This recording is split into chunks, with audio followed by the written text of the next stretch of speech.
Salut Jérôme. Bonjour à toutes et à tous. Alors moi, pour introduire Changer d'angle, je vais vous proposer d'aller un petit peu ailleurs et je voudrais vous parler d'un copain à moi. Ah, voilà, je suis allé trop loin. Voilà, qui s'appelle Oswald. Oswald, c'est un manchot. Et Oswald, quand il est sur la terre ferme, comme tous les manchots, il est plutôt maladroit, peu agile, il a des pattes trop courtes. Et on peut un peu se demander comment l'évolution a laissé passer entre ses fourches caudines un animal justement qui est aussi peu adapté à son environnement terrestre. Seulement voilà, Oswald, quand il se retrouve dans l'eau et dans l'océan, il devient agile, véloce, et surtout il est capable de traverser, enfin de parcourir une distance de 2000 km en dépensant l'équivalent énergétique d'un litre d'essence. Aujourd'hui, on n'a aucune machine, nous, qui rivalise en termes d'efficience.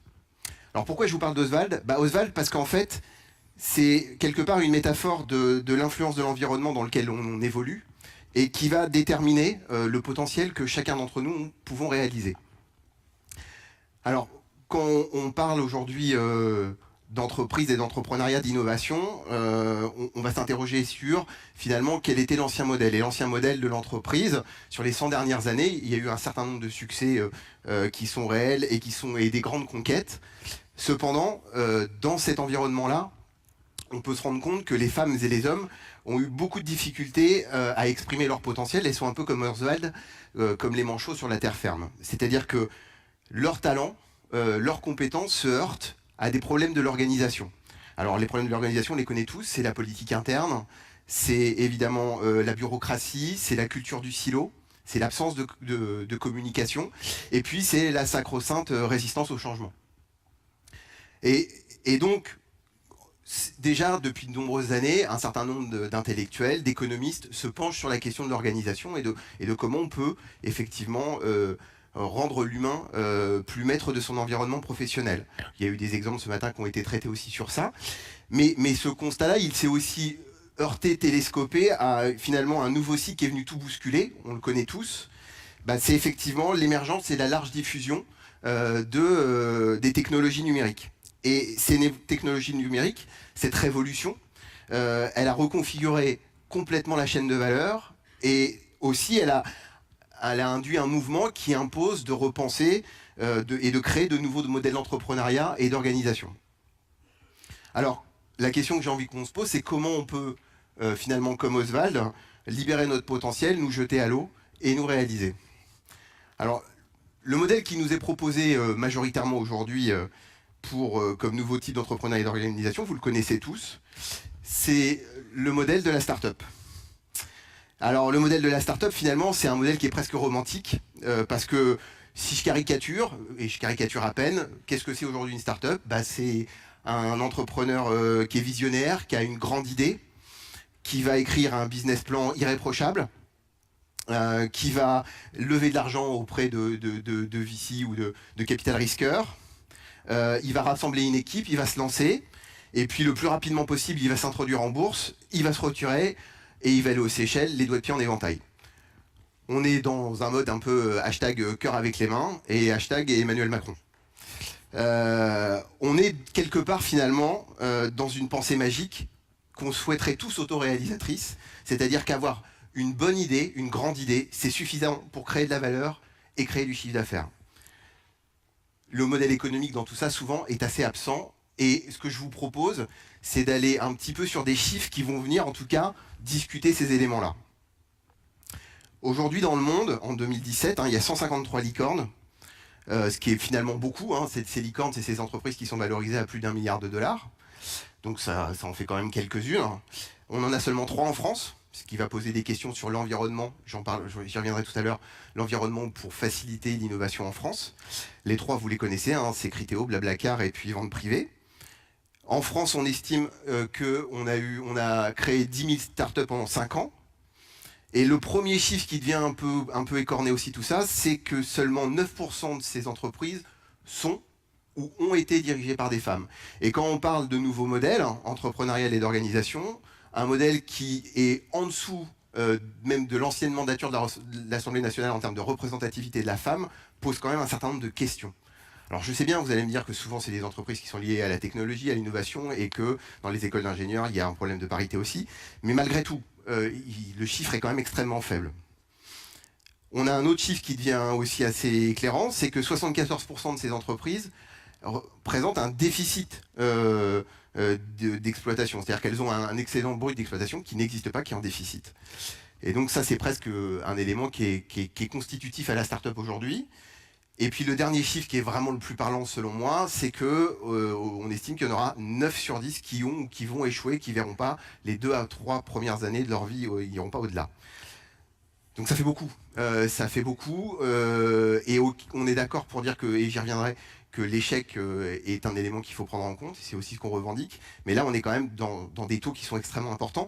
Si on comparait ça à des modèles liés à la biologie, on parlerait d'une stratégie finalement R, c'est-à-dire la fameuse stratégie reproductive, qui fait que dans un environnement qui est perturbé, les organismes vivants, comment ils réagissent? Ils réagissent en proposant un modèle qui est basé sur la reproduction, avec un fort taux de croissance de la natalité, et pour compenser en fait les pertes par le nombre. On n'est pas du tout dans d'autres modèles qui permettraient de se dire que finalement on se retrouve au sommet de la chaîne alimentaire si on parlait de la biologie. Donc on est finalement dans une stratégie de l'échec.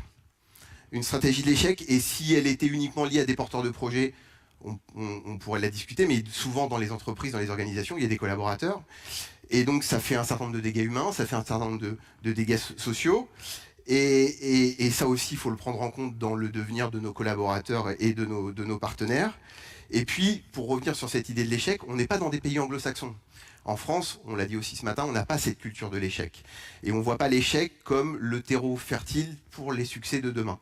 Donc ça pose aussi la question pour les porteurs de projets sur la capacité qu'ils auront à conserver leur crédibilité auprès notamment, par exemple, d'institutions comme les banques, pour effectivement pouvoir créer à nouveau des projets demain. On parlait tout à l'heure de l'environnement et de l'influence de l'environnement pour pouvoir, pour Oswald, se réaliser et devenir efficient. Pour une entreprise, pour un projet entrepreneurial, le premier environnement territorial, c'est évidemment la commune, c'est la région, c'est l'État.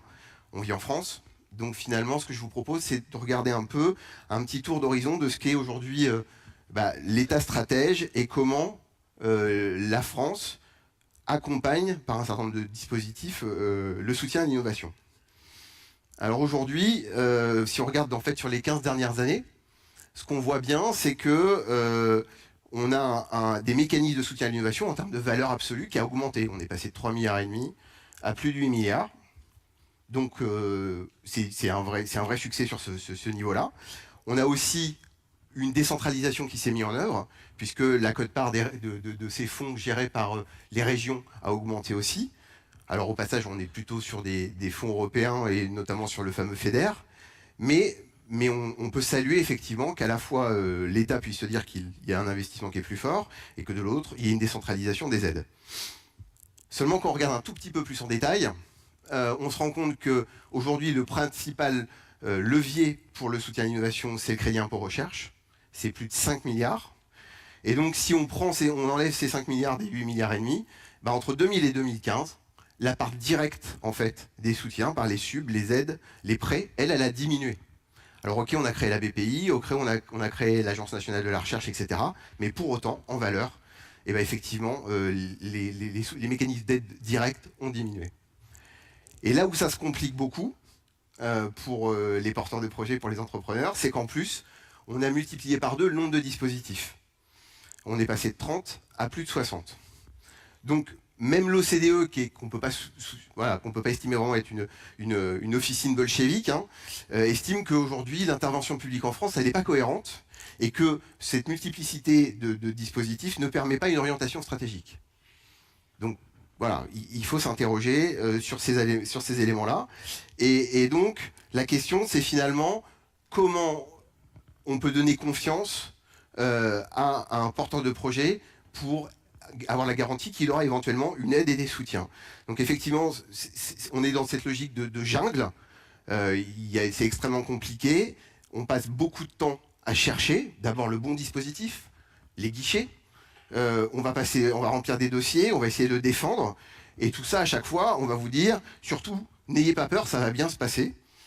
Et en plus, pour les heureux élus qui auront eu droit à ces aides ou à ces dispositifs, il peut se passer quelque chose que vous avez peut-être déjà vécu ou que vous connaissez, qui est que derrière ces opérateurs, souvent, il y a un pouvoir politique, et que le pouvoir politique, lui, ce qu'il cherche, c'est évidemment à développer par l'innovation l'emploi et l'excellence dans sa région ou dans sa commune ou à l'échelle de l'État, mais aussi, il cherche finalement à récupérer une partie de ce qui est l'essence de l'entrepreneur en lui disant bah, écoutez, maintenant qu'on vous a aidé, ce serait bien que vous soyez présent sur telle manifestation, à telle table ronde, que vous soyez là sur tel salon, et qu'on se retrouve finalement dans un système qui s'apparente un peu à de la féodalisation, et on passe énormément de temps pour un porteur de projet, finalement, tout cumulé, à courir après les subventions, et pas dans son projet, pas dans son entreprise, pas finalement à travailler sur sa R&D avec ses équipes, à poser la question du modèle économique, à rencontrer ses clients. Et donc finalement, ça devient presque un full-time job. Autre élément qui doit nous interroger sur la capacité finalement que l'on peut avoir à aller auprès de ces opérateurs, c'est la question de la légitimité. En effet, ces opérateurs, souvent, ils ont mis en place des interlocuteurs en face de nous, et la question de finalement qui sont ces interlocuteurs, quelle est leur légitimité, quelles sont leurs compétences, quel est leur parcours professionnel et humain, ces questions-là, elles restent extrêmement fondamentales. Et nous, ce qu'on pense, c'est qu'effectivement, souvent, les personnes qui sont au sein de ces opérateurs ne sont pas en capacité de comprendre ce à quoi ils ont affaire. C'est-à-dire qu'ils sont incapables d'appréhender l'ADN entrepreneurial d'un porteur. Ils sont difficilement en compétence de comprendre l'innovation parce que ils ont un vernis technologique en général, donc ils ne peuvent pas aller vraiment en profondeur. Et en plus, ils n'ont pas porté de projet entrepreneurial. Donc on a cette question de légitimité, à savoir qui peut juger de la pertinence de tel ou tel projet. Et donc on se retrouve dans des cas de figure qu'on a tous rencontrés, qui c'est que on aide parfois des projets qui ne seront sans doute pas pérennes, donc on les maintient artificiellement en vie finalement, et on rend un service à personne, ni à l'utilisation des fonds publics, ni aux porteurs, parce qu'on l'empêche de se poser les bonnes questions et d'avoir le recul nécessaire sur son projet. Et puis on passe à côté de projets qui, eux, pour le coup, sont des vrais projets innovants, sont des vrais projets de rupture, et qui ne sont pas forcément compris. Donc selon nous, effectivement, il fallait un peu réagir par rapport à ça. Il fallait se poser la question de comment on peut réussir à être davantage en adéquation avec l'environnement, et puis de pouvoir à la fois répondre aux aspirations d'Oswald, de nos collaborateurs, des entrepreneurs, à pouvoir se réaliser. Et donc on est rentré dans une forme effectivement de rébellion. Et donc cette rébellion, on l'a mis en œuvre avec deux autres structures. La première qui est Digital Air West, qui est une structure qui est un atelier d'innovation digitale, et puis avec le Dôme à Caen, qui est un centre de culture scientifique nouvelle génération. Et avec eux, en fait, on a exploré d'autres modèles, d'autres approches. Alors finalement, on a collaboré dans plein de projets, et c'est ces collaborations, année après année, qui nous ont permis de co-construire un modèle. Alors le modèle, il s'inspire de différents courants, de différentes méthodes. On n'a pas la prétention d'avoir inventé quoi que ce soit. On a repris un certain nombre de choses, on a fait notre mécano avec ça, et c'est effectivement ces éléments que nous nous sommes appropriés. Ce modèle, en fait, il s'appuie sur 3 briques fondamentales. Il y a d'abord un modèle entrepreneurial, qui lui part du principe de se dire que finalement, quels sont le premier élément de départ d'un projet entrepreneurial. Évidemment, c'est le ou les porteurs de projet, donc on s'appuie sur leur personnalité, sur l'expertise, sur le parcours et sur le réseau. On s'appuie évidemment aussi sur une démarche qui est un peu disruptive là-dessus, c'est qu'on ne va pas faire de business plan. On va partir du principe que le business plan, c'est une prévision fictive qui est pour les banques, coucou encore, et donc on va partir du principe qu'on va réfléchir à un modèle d'affaires qu'on va inventer au fur et à mesure de l'évolution du projet et qui va pouvoir tirer parti finalement des surprises. On va aussi réfléchir en termes de vision et d'objectifs avec des objectifs souhaitables. On va se dire finalement quels sont les objectifs qu'on se fixe et de pertes acceptables dans des temps qui sont bornés. C'est-à-dire qu'on va déterminer sur différents jalons du projet qu'est-ce qu'on est prêt à perdre et quels sont finalement les enjeux pour pouvoir se libérer de ces contraintes-là. C'est-à-dire qu'une fois que vous savez ce que vous êtes prêt à perdre, bah vous pouvez vous engager à 100% dans le projet. Et puis, on va réfléchir à cette notion qui est fondamentale, qui a été aussi pas mal évoquée ce matin, qui est la logique de partie prenante. C'est-à-dire, finalement, de se dire comment on va réunir le plus rapidement possible autour de la table du projet des gens qui vont s'engager. Donc, c'est évidemment des collaborateurs, c'est des partenaires, et c'est finalement cette adhésion et cette dynamique sociale qui va rendre le projet viable aussi, de façon extrêmement forte. Et puis une fois qu'on a fait tout ça, on se retrouve dans une situation où on est un peu comme finalement le pilote dans l'avion. C'est-à-dire qu'on est moins dans une logique de prédiction, c'est-à-dire qu'on est moins obligé d'effectivement d'être toujours dans des tableaux et de l'anticipation du futur, mais on est plutôt dans une logique de contrôle. Parce qu'à partir du moment où vous savez avec qui vous êtes, ce que vous voulez avoir comme objectif, que vous êtes prêt à perdre, bah vous êtes plus disposé aussi finalement à contrôler ce qui va vous arriver, parce que vous pourrez tirer parti des surprises, vous pourrez pivoter plus rapidement s'il y a des choses qui ne fonctionnent pas comme prévu, et c'est un élément fondamental du projet.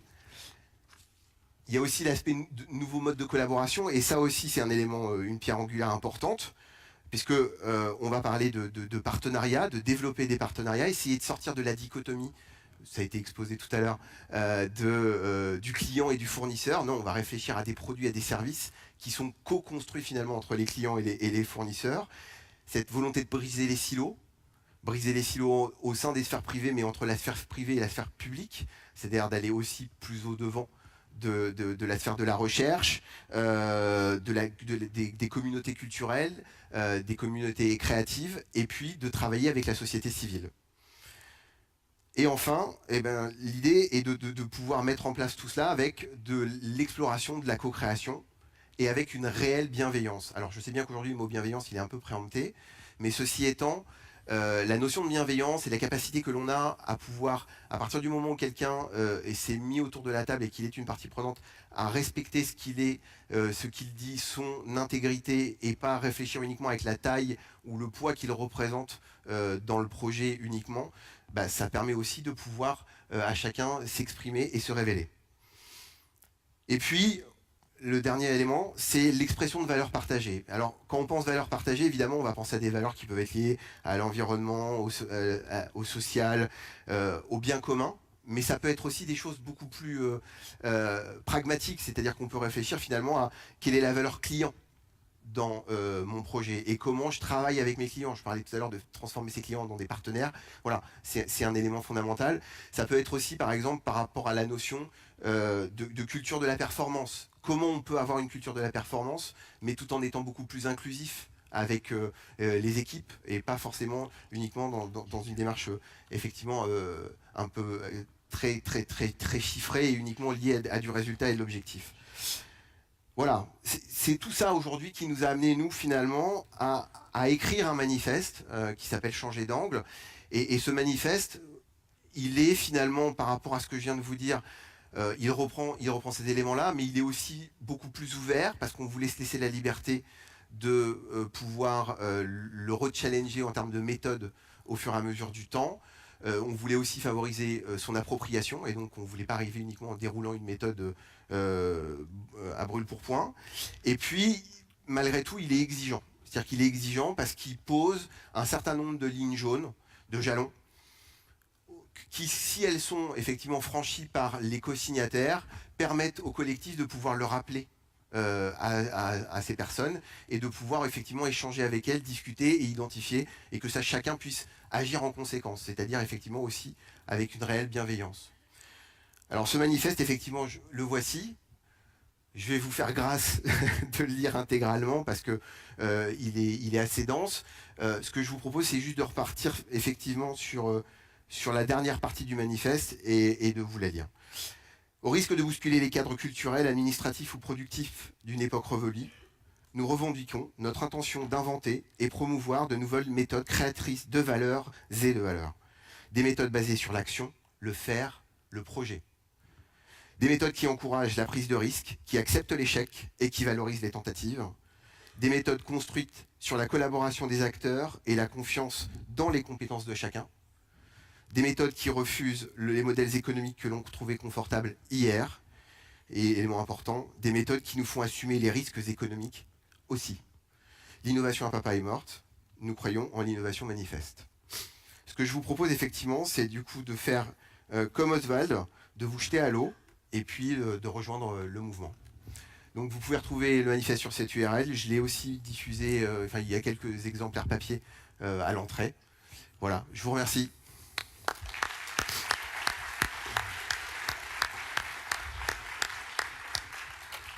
Merci Jérôme. Est-ce qu'il y a quelques questions dans la salle? Oui, monsieur qui est juste ici.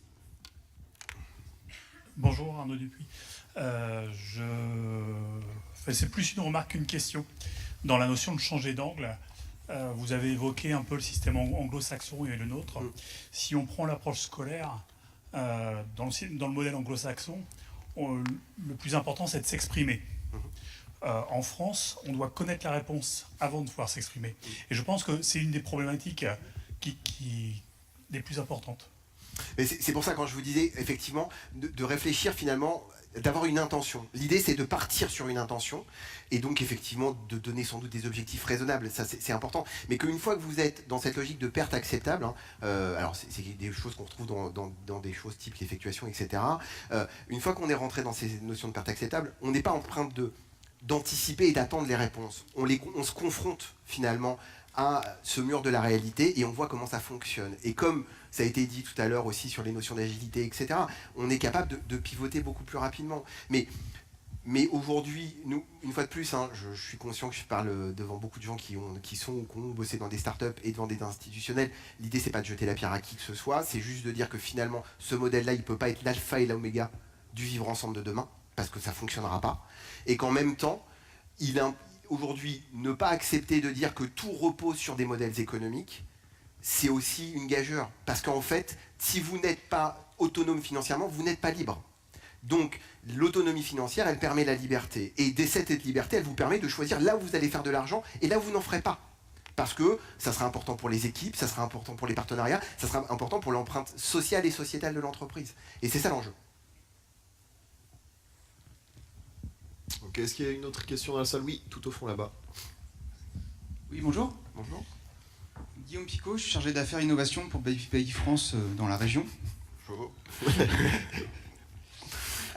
J'apprécie d'abord votre démarche, votre mouvement collectif, votre manifeste que je vais m'empresser de consulter et d'apprendre de ce manifeste. Je peux quand même pas me permettre de ne pas réagir à vos propos. Je sens beaucoup d'aigreur dans vos propos. Je suis désolé si on n'a peut-être pas été là pour vous à un instant donné. Pour autant, je me retrouve pas dans vos propos.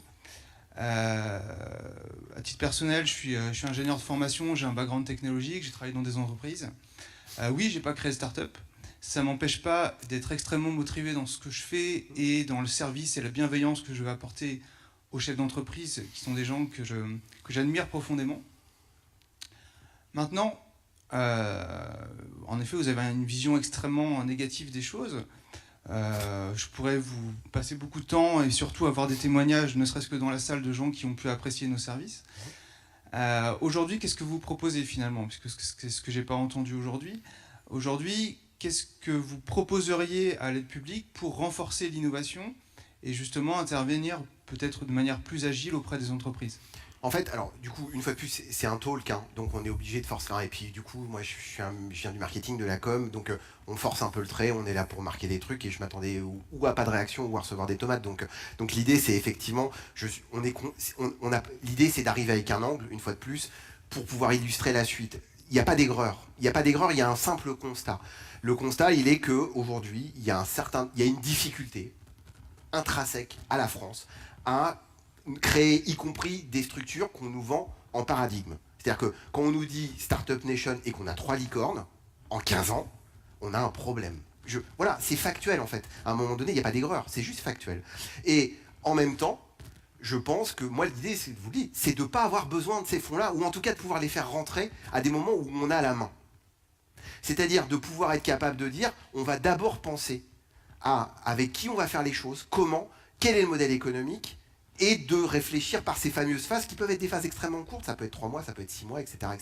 Et d'être capable finalement au maximum, et je sais bien que pour certains métiers c'est pas possible, donc je remets pas ça en cause, d'essayer d'autofinancer ou de trouver des gens qui vont venir autour de la table, pas uniquement avec un regard de se dire finalement quel culbut je vais faire dans 5 ans, pas uniquement avec le fait de se dire alors moi du coup si je rentre dans cette boîte là je me ferai bien voir par mon chef, pas uniquement avec le fait de se dire si je rentre dans cette structure là politiquement je pourrais le raconter. Voilà. Après j'entends bien qu'il y a évidemment des gens, les gens sont impliqués, c'est pas ça que je dis. Je dis juste que c'est beau avoir de l'implication. Pour les porteurs de projets, ça devient rapidement un job à temps plein de faire cette mécanique-là, et que ça pose des questions quand même, et que de l'autre côté, ça manque d'efficience. Après, libre à chacun de faire comme il veut. Nous, on pense juste, et on l'a mis en œuvre. Hein. Nous, on a monté une start-up avec d'autres parties prenantes. On ne va pas chercher des fonds. On avance. Et puis, à un moment donné, il y a un acteur industriel qui est rentré, mais qui rentre pas pour mettre de l'argent. Il rentre parce qu'il rentre dans le projet. Accessoirement, il mettra peut-être de l'argent, mais là, ça fait 6 mois qu'il est dedans. Il a quasiment rien mis, et peut-être que dans 6 mois, il en mettra. Et c'est ça l'enjeu. Je suis à votre disposition pour en parler. Ça marche. Est-ce qu'il y a d'autres questions? Une dernière au premier rang. Oui. Bonjour Antoine Hudin, je suis journaliste et entrepreneur, on va dire. On va dire. Oui, on va dire. Histoire de dire qu'en gros, je vais essayer de passer de l'autre côté, en fait. Côté communication. Moi, je regrette le mot d'aigreur, en fait, parce que je suis plutôt agréablement surpris par justement le rééquilibrage du propos par rapport à tout ce qu'on a vu avant. Non pas que ce qu'on a vu avant n'était pas pertinent, mais il participe d'une sorte d'optimisme généralisé. Il y a un côté très macrono-compatible aussi qui est la bienveillance, on l'a entendu dès le premier speech. Et donc je trouve que effectivement vous avez un côté factuel dans l'approche qui n'empêche pas effectivement la bonne volonté, la volonté de développer des trucs cohérents et stables financièrement. Voilà, je veux dire, une entreprise qui ne gagne pas d'argent, effectivement, elle perd sa liberté. Donc, je ne fais que vous paraphraser, mais je voulais juste réagir effectivement au propos du précédent intervenant. Voilà. Et puis on me l'a demandé un petit peu, enfin on va pas se raconter l'histoire. Effectivement, nous on a présenté ça au CES à Las Vegas. Vous imaginez, au milieu du salon du coussin pétard connecté, on présentait ça. On avait un circuit 24 avec de l'intelligence artificielle. Autant dire qu'on a eu beaucoup moins de passages que d'autres. Par contre, on a eu des passages extrêmement qualifiés. Et l'idée, c'est de venir plutôt, une fois de plus, faire un peu de provoque, pas tellement pour dire que le reste c'est pas bien, le reste il avancera de toute façon. Ce système-là, malheureusement ou heureusement, il est autoporté. Nous, on est juste en train d'essayer d'amener une autre façon, et il n'y a pas que nous, hein. Une fois de plus, on est allé faire de l'agglomérat de plein de choses qui se posent aujourd'hui, et on peut, voilà, les questions qu'on a posées tout à l'heure sur finalement qu'est-ce qu'on fait des 50% de gens qui sont complètement dans la rupture, dans la fracture numérique, pour paraphraser Jacques Chirac, c'est des enjeux effectivement qui sont importants, et on ne peut pas juste se dire à un moment donné Startup Nation et point, quoi. Voilà, c'était juste ça. Mais une fois de plus, après, on aime beaucoup les startups. Jérôme sera disponible au bar pour l'embêter un peu sur l'heure du midi. Merci Jérôme, on peut Merci. l'applaudir.